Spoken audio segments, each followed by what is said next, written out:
Wọ́n ní iye kan lábàáwọn kò jù báyìí náà lọ. Ìdí nìyẹn tí mo fi pè yín láti fi ọ̀rọ̀ tí mo gbọ́ fi tó yín létí. Kí ni nǹkan náà?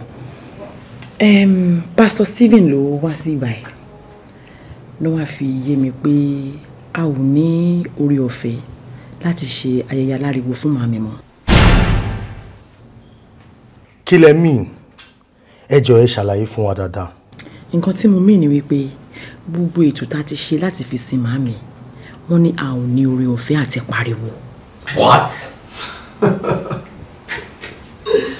Láíláí kò possible, kò lè ṣẹlẹ̀. Ká má ṣe kí ni? Tí mo ti pè gbogbo àwọn ọ̀rẹ́ mi, mo ti invite everybody, mo dẹ̀ fi wọ́n lọ́kàn balẹ̀ pé gbogbo ayé ló máa jẹ́njọ́ náà. Àǹtí mi kò lè ṣeé ṣe. Irú òfin wo gan-an ti ẹ nìyẹn? Ṣé pásítọ̀ pé wọ́n lè sùn kó wọ́n dẹ̀ jí kó wọ́n máa gbé wa ní conditions? Tèmiládé lẹ́nu ẹ̀ ó jẹ́ ṣó ẹnu ẹ̀ kó má bàa gbẹ̀ṣẹ̀. Sista mi, ẹ̀yin lẹ ń sọ̀rọ̀ báyìí. I have invited friends from the UK. Gbogbo wọn pátápátá ló dẹ̀ ti ra tíkẹ̀tì wọn sílẹ̀ láti fi yẹ wa sí. Ẹni wo lẹ́yìn fẹ́ kí èmi fi sọ fún wọn sìn kó má wá mọ́? Ẹ̀yin náà ẹ rò.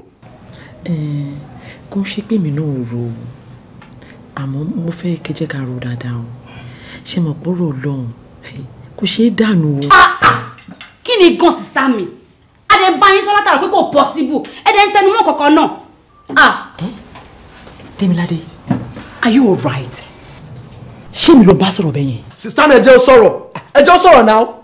Kí lẹ mean? Ká má ṣokùn mami. Ẹ̀kan pé la máa ṣe léyìí. Ní sùúrù àti ní ẹjọ́ ẹ ní sùúrù. Àbó máa gbá ọmọdé yìí.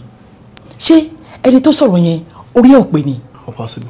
Ok, ṣe lè ṣe ní favour kan. Ẹ bọ́ síta kẹ́ mú ìgbà kẹ́ wá fi nà mí. Mami, tá a bá ti lọ, a máa ṣe bá ti wà. Whether I like it or not. A ṣe léyìí, a ń ṣe lẹ́nu méjì.